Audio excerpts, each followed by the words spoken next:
Olá pessoal, tudo bem? Eu sou a professora Nath, nós estamos aqui para falar sobre mais uma obra obrigatória do vestibular, dessa vez Olhos d'Água, Conceição Evaristo. É uma obra maravilhosa que se vocês não leram, por quê, né? Leiam depois que passar essa primeira fase da prova, ou se vocês estão aí se preparando para a segunda, parabéns!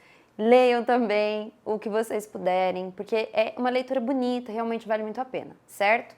Bom, nossa autora Conceição Evaristo, ela nasceu em Belo Horizonte, Minas Gerais, né, no ano de 1946. E nós temos uma mulher, né, que tem uma família de mulheres muito marcantes e que tem um histórico de um trabalho não muito valorizado no Brasil, né, que é esse trabalho de empregada doméstica.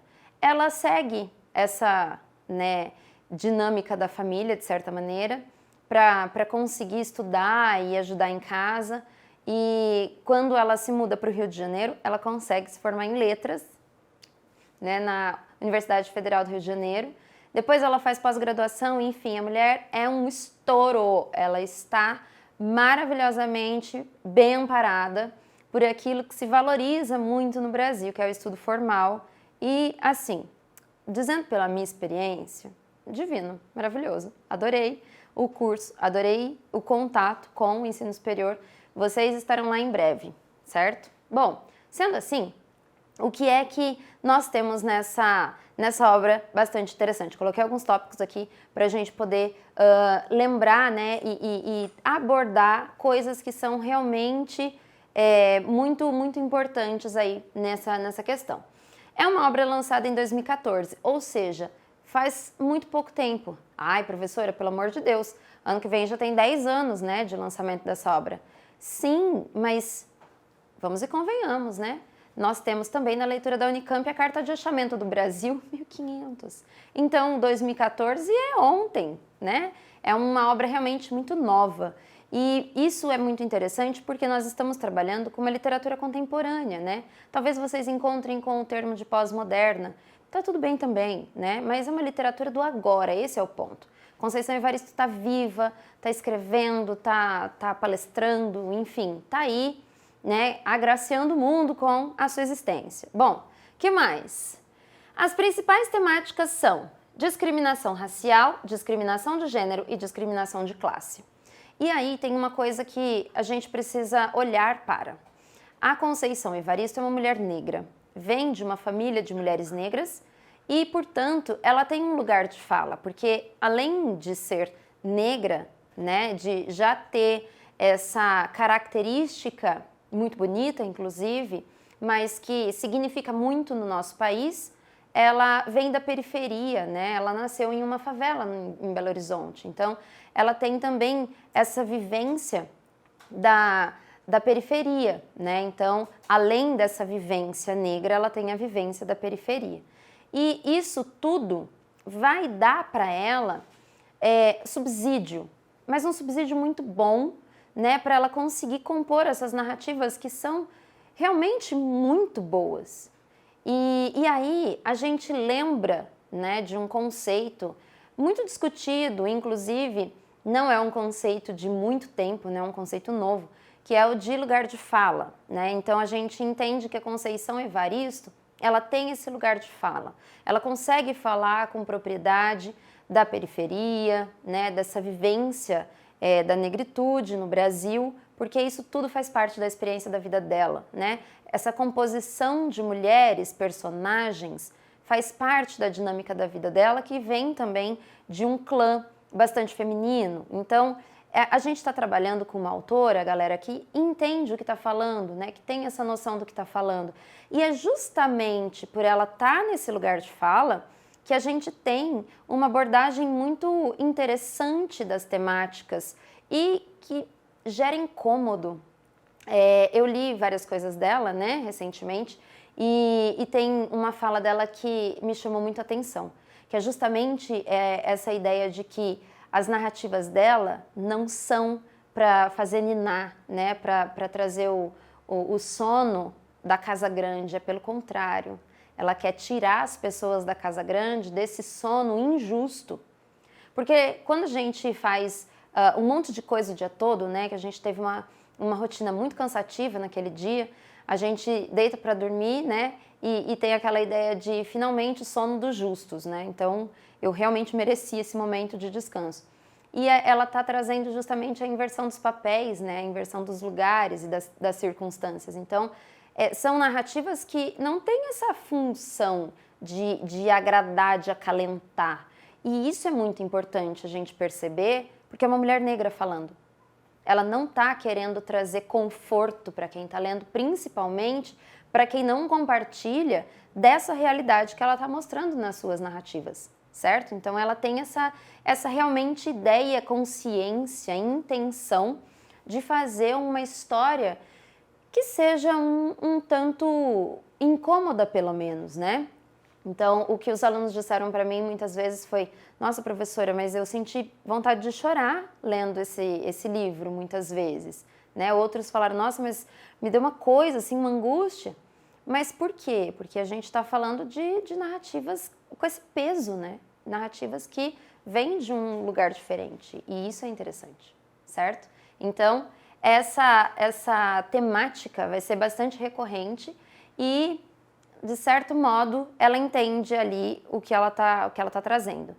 Tem uma música que é bastante interessante da gente pensar em relação à discriminação e ao tratamento que se dá para algumas pessoas dentro da sociedade brasileira, levando em consideração e superficialmente características como cor da pele e pobreza, ou riqueza, mas a pobreza é o que vai imperar.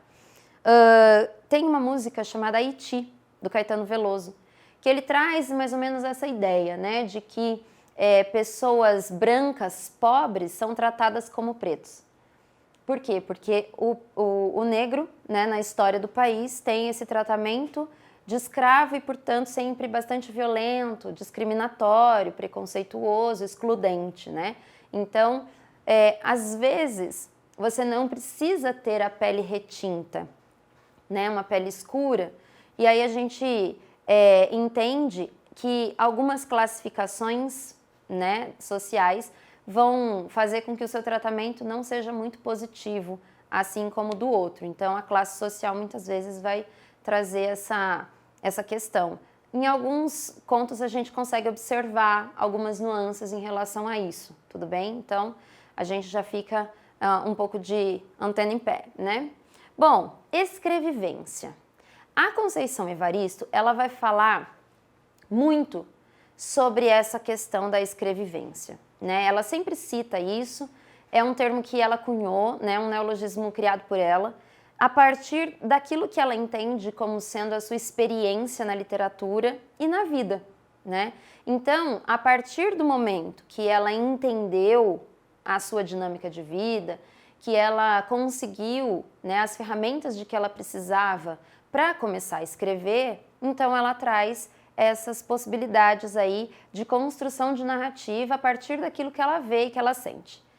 E sendo assim, conforme ela vai colocando ali em prática essas memórias, talvez, né, essas vivências que ela tem, ela consegue perceber que a escrita é justamente a movimentação dessas experiências, dessas vivências, né? Então ela não está criando uma coisa absolutamente fora da realidade dela. Não, ela está trazendo justamente algo que faz parte, que permeia a existência dela. Então, nada mais justo do que entender esses textos, né, essas obras todas, como escrevivência, né? É uma escrita que traz essa vida, né? Traz essa experiência crua, né? Traz esse eu sei dizer sobre, né? Então, a escrevivência. Como é um termo bastante usado pela própria autora e em relação à obra dela, então, como está sendo cobrado na Unicamp, né, esse livro de contos, então eu chamo a atenção de vocês para uma questão, que é: como a Unicamp gosta bastante do conteúdo de formação de palavras, então se a gente notar, é recorrente, né, questões relativas a esse assunto, então vamos prestar atenção nessa palavra. Escrevivência ela traz justamente um processo de formação de palavra diferente, até porque é um neologismo, né? Então, o que é que a gente tem aí? Só recapitulando, se a gente tem 2 radicais ou mais, então a gente já não tem o processo de derivação, a gente vai ter o processo de composição. Essa composição ela pode se dar também de 2 maneiras, ou por aglutinação, quando tem ali um foneminha perdido, ou então por justaposição, quando ninguém perde nada. No caso de escrevivência, o primeiro termo, né, o primeiro radical, ele vem ali com perda. Então, o que a gente tem? Uma aglutinação, certo? Sendo assim, tenham atenção a isso. Escrevivência é um processo de composição por aglutinação. Isso é importante, né? E também entender o sentido, né, disso, o que isso significa na prática, certo? Bom, temos aí 15 contos compondo Olhos d'Água. Gente, vamos começar do princípio, né? É importante a gente começar do começo, que é o título da obra. Então, sobre o que ela fala, né? Qual é o título? Olhos d'Água. E aí, o que a gente precisa lembrar? Que os olhos popularmente são entendidos como a janela da alma. Isso significa que, embora uma pessoa seja muito simpática com você, se ela for falsa, você consegue perceber nos olhos dela que aquele olhar não é de simpatia ou de acolhimento. Você vai conseguir perceber a existência de um outro sentimento, inclusive contrário àquilo que ela demonstra, né? Então, os olhos não mentem. Essa é a ideia, né? E aí, a gente tem ainda outras possibilidades, né? Basta lembrarmos lá do Drummond, que no meio do caminho tinha uma pedra, né?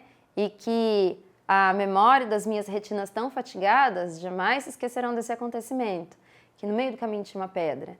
Então pode ser também aquilo que registra, né, algo. E é interessante porque, ao mesmo tempo que a gente consegue perceber essa permanência da memória, da ancestralidade, a gente também percebe que esses olhos, eles trazem aquilo que mais aflige o nosso coração, né? Que talvez seja uma insegurança, que talvez seja uma saudade, e por aí vai. O primeiro conto desse livro chama justamente Olhos d'Água, né? Um conto homônimo ao título da obra, e ele vai falar sobre essa, na verdade, a narradora, né, que está contando pra gente, que ela se pega num questionamento, né, num dilema. Mas escuta, que cor são mesmo os olhos de minha mãe? E aí você fica ali com ela, né? Inicialmente, talvez vocês tenham pensado, nossa, que cor que é mesmo o olho da minha mãe? Eu não lembro. Ou então você fala, não, isso eu lembro. Não, o olho da minha mãe lembro certinho. Mas o fato é que essa narradora não estava lembrando. E isso começa a incomodar muito, né, essa mulher, que resolve ir até a casa da mãe para poder olhar nos olhos da mãe e enxergar a cor que tem esse olhar, né? E então ela faz esse movimento de retornar para a casa da mãe, de voltar pro contato direto, né, com aquelas mulheres que compõem a estrada da vida dela, né, que são as anteriores a ela. E aí ela olha para a mãe, enfim, né, entra em contato com toda essa memória e tal, inclusive que ela não estava tendo, né, que era a lembrança dos olhos da mãe. E aí ela chega à conclusão de que a mãe dela tem olhos cor d'água, né, cor de água. E não por ser exatamente olhos claros, mas é porque esse olho, ele vem muito marcado no conto. Ele enche d'água, né? Então é um olho que está pronto para chorar, é um olho que sente, que se emociona, né? Então é uma imagem muito bonita, né? Porque essa ideia do choro, talvez, para nós fique sempre atrelada a dor e sofrimento, mas nem só, né? Tem uma porção de possibilidades aí do choro, né? E aí ela chega a essa conclusão, né? Que a mãe dela tem olhos cor d'água.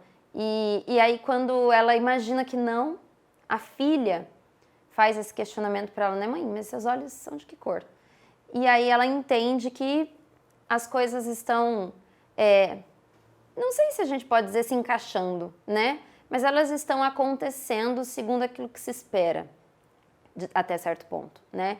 Então ela percebe até mesmo esse pertencimento, né? A filha tá ali, dentro daquele clã que tá indo e carregando aí uma mesma dinâmica de vida, né? Então é um conto muito bonito, né?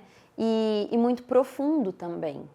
E é um conto em que a gente tem uma narradora em primeira pessoa. Por que eu digo isso? Porque os outros contos, eles vão trazer narradores em terceira pessoa. E, assim, muitos deles vão trabalhar com o discurso indireto livre. Só para a gente recapitular, o discurso indireto livre é aquele em que a voz do narrador, que está contando essa história, né, esse narrador em terceira pessoa, né, onisciente, a gente tem esse narrador contando a história, né, a voz dele ali, e a voz do personagem vem e se junta a dele, sem que haja para nós indicação de quem é um, quem é outro. E aí quando a gente lê muito rápido, às vezes nós passamos batido e parece que todo mundo é narrador. Não é. A gente tem ali talvez um pensamento, um sentir do personagem que está embutido na fala do narrador e a gente consegue notar, a gente consegue até separar quem é narrador, quem é personagem. O fato é que quando nós não estamos prestando atenção nisso, a gente só vai, né? Mas tem essa dinâmica aí do discurso indireto livre para a gente poder pensar também, né? Então esse narrador tem acesso ao mais íntimo do personagem. E vocês lembrem-se de uma coisa também, que é o seguinte, quando nós temos narrador em primeira pessoa, né, ele próprio conta a sua história, ele não é um narrador muito confiável. É um narrador que tem ali suas questões, né? Que existe a possibilidade de manipulação, né, da história. Mas quando a gente tem um narrador em terceira pessoa, um narrador onisciente, então, a gente consegue ter uma confiança maior.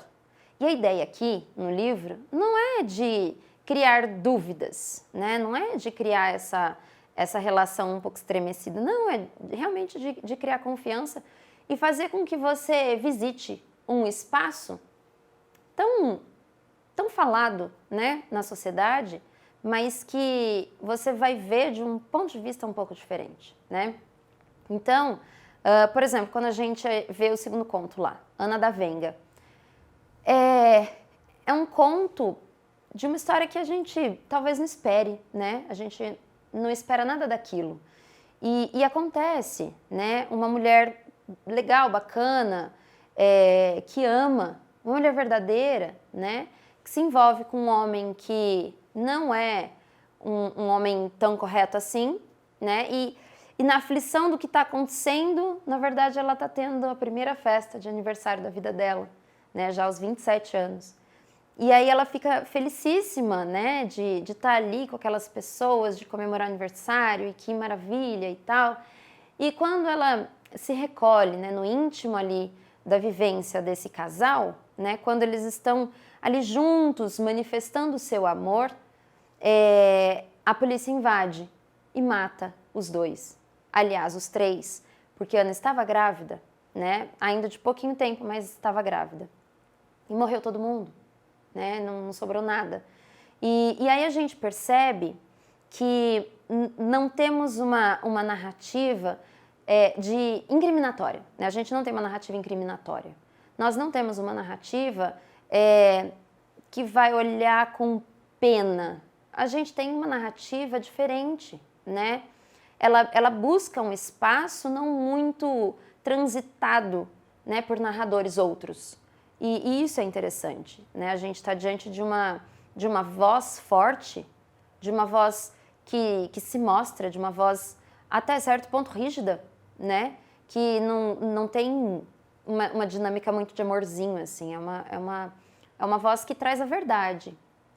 E é aí que tá. A verdade, né, de uma sociedade preconceituosa como a nossa, para quem não está na posição de discriminado, mas que tem consciência do que acontece, é uma posição muito incômoda. E é isso que ela está criando pra gente nas narrativas, né? É esse lugar que dificilmente quem lê, né, literatura e consegue perceber a ordem social, muitas vezes não se encontra, porque as narrativas vêm em outro sentido. Tudo bem? Bom, para além dessas mulheres fortes, dessa história que está na periferia, que está construída ali, né, nesse espaço já marginalizado da sociedade, essas mulheres que compartilham o ser negra, né, entre si e muitas vezes a pobreza também, enfim, a ancestralidade que aparece com muita força nessas narrativas, né? Nós temos algumas questões um pouco mais formais desse texto, né? Desses textos, que é a Conceição Evaristo, ela não cria neologismo só para falar de como é que ela escreve. Ela cria neologismos dentro da história. Em geral, esses neologismos eles são formados por palavras com hífen, né? Então, eu trouxe aqui alguns exemplos para vocês. Então, por exemplo, boneca-mãe. Aparece lá no primeiro conto, né? Quando a narradora diz que no momento em que elas ficavam sem comida, a mãe brincava com elas e se fazia rainha para elas ficarem ali no entorno da mãe, como sendo as princesas e tal. E assim, não tem aquela ideia, né, de ai, que amorzinho, uma brincadeirinha. Não, é realmente para mostrar a crueza da situação. E aí existe a necessidade de uma coisa nova, né, de um termo novo que talvez nomeie algo que a gente ainda não pensou ou que a gente não percebeu a existência de, ou que a gente simplesmente não sabe da existência, né? Mas ela sabe, enquanto autora, e ela cria a palavra, né? Então, a boneca-mãe, o gozo-pranto, buraco-saudade. Então, esses processos aí com o hífen vão levar a gente para uma composição também, estamos trabalhando com mais de um radical, e por justaposição, porque o hífen vai evitar a perda de fonema, né? Então, por justaposição, enquanto escrevivência está na aglutinação, certo? Temos aí também uma vida cíclica. Como assim? Nós temos, em alguns contos, e a gente acaba percebendo isso, né, ao longo do livro, que algumas situações, elas acontecem de novo, e aí elas acontecem de novo na vida dessas mulheres, principalmente, né? E se nós pensarmos na dinâmica da sociedade brasileira, temos a escravidão durando bastante tempo, né? E a vida dessas pessoas negras sendo a mesma coisa, o mesmo sofrimento e a mesma violência, né? Seguidas vezes por gerações e gerações. E isso vindo até hoje, né? De mulheres, mães solo, que vivem na periferia, que cuidam das suas crianças do jeito que dá, que trabalham fora, que às vezes trazem comida da casa da patroa, né? Como acontece com a Maria, né? Que acaba sendo morta por linchamento dentro do ônibus, né? Porque ela é a única a não ser assaltada dentro daquele coletivo. Então, temos aí, né, algumas questões que se mostram cíclicas, né? Essa repetição de situação. E nem sempre são situações positivas. Então, é interessante pensar sobre essa vivência cíclica em alguns segmentos sociais, né?